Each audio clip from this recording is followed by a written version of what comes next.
Hello, friend. Welcome back to English Practice today. In today's lesson, I'm going to tell you the beautiful and inspiring story from the movie The Pursuit of Happyness. This story is based on the real life of Chris Gardner, a man who faced many difficulties but never gave up. I will speak in slow, calm, and clear English so you can follow every part of the story with confidence. As you listen, try to imagine the scenes in your mind and let the message of this film motivate you on your own journey. Take a deep breath, get comfortable, and let's begin. Before we start today's practice, subscribe to the channel.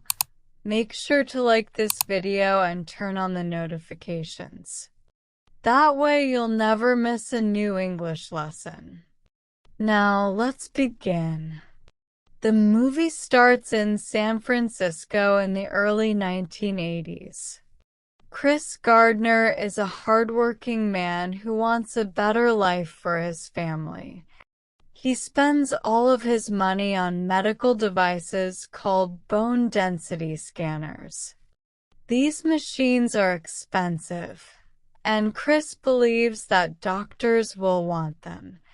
So every day, he walks through the city with the machines in his hands, trying to sell them to hospitals. But most doctors say no. They think the machines are unnecessary. Each rejection adds more pressure to Chris's life. At home, things are not easy. Bills are due, money is missing, and the apartment feels smaller every day. Chris and his wife begin arguing because the stress becomes too heavy. They still love their son very much, but they disagree on how to survive. Eventually, Chris's wife decides to leave the city to find work in another place. And suddenly, Chris is alone, raising his son and fighting to keep his life from falling apart. Even with all these challenges, Chris refuses to quit. He believes that life can change, and he holds on to that hope tightly, even when everything seems impossible. One afternoon, while Chris is walking through the city with one of his heavy machines, he sees a man stepping out of a beautiful red sports car. The man looks confident, calm, and successful. Chris becomes curious. He walks toward the man and asks two simple questions. What do you do? And how do you do it? The man smiles and explains that he is a stockbroker. Chris is surprised. He realizes that you don't need advanced degrees or years of special training to become a stockbroker. You simply need intelligence, communication skills, and determination. At that moment, Chris feels something deep inside, a spark of hope.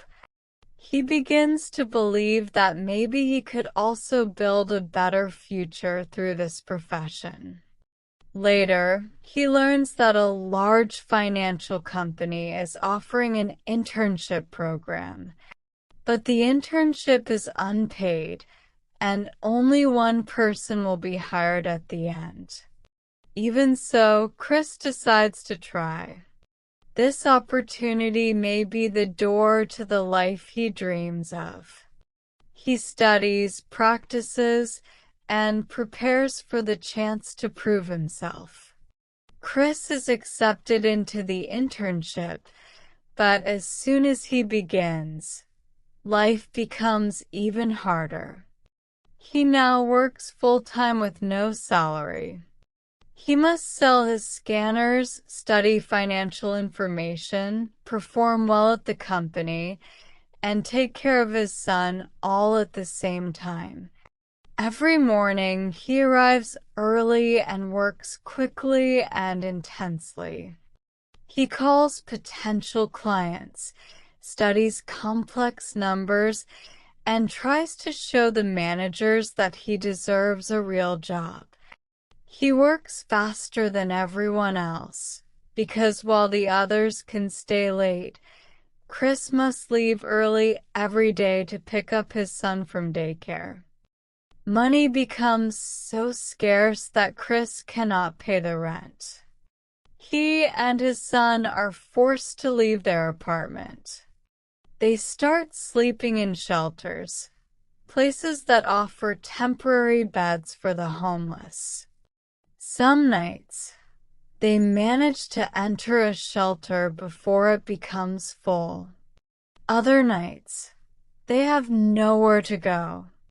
One of the most emotional scenes in the movie shows Chris and his young son sleeping on the floor of a bathroom in a train station.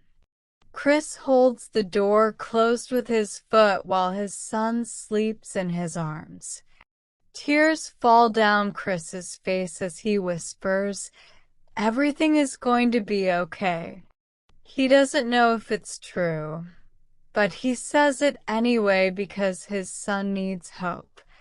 Through this pain, Chris continues the internship.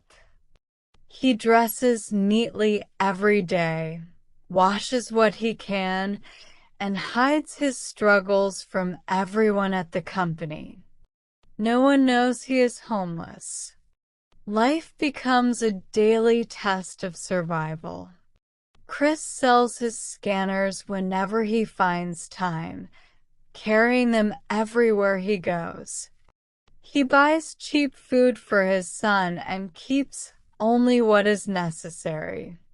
He protects his son with all the love he has, teaching him small but powerful lessons about courage and dreams. One day, Chris tells his son something very important. He says, "Don't ever let someone tell you that you can't do something. If you want something, go get it." This line is one of the most famous messages of the movie, and it shows the heart of Chris's character. Even while living in shelters and fighting every day to survive, he teaches his son to believe in himself. Despite exhaustion, fear, and uncertainty, Chris never stops working. He makes more calls than anyone else in the internship. He learns quickly, stays polite, and keeps moving forward. His strength comes from love. His son is watching him, learning from him, and growing with him. After months of sacrifice and sleepless nights, the internship finally comes to an end. Chris is called into a meeting with the managers. He sits in front of them, trying to stay calm, but inside he is shaking. He thinks about everything he has done, and he believes he made too many mistakes. He believes he is going to fail. Then, one of the managers looks at him and says something that Chris will never forget. "We'd like to offer you the position." For a moment, Chris cannot speak. He tries to hold back his emotions, but his eyes fill with tears. This is the moment he has been fighting for. This is the reward for every sacrifice, every painful night, every tear, every failure, every moment of hope. He shakes their hands and walks out of the office. Once he reaches the street, he finally lets the tears fall freely. He smiles. He cries. He breathes deeply. He says softly, "This part of my life, this little part, is called happiness." He picks up his son, holds his hand, and walks forward with a heart full of hope. Their life will finally change. The Pursuit of Happyness teaches a powerful message. Success is not about luck. It is not about talent. It is about never giving up, even when everything around you falls apart. Chris Gardner shows that your future is not defined by your problems. It is defined by your persistence. If you want to learn English, keep going. If you want to change your life, keep going. If you want to build your dream, keep going.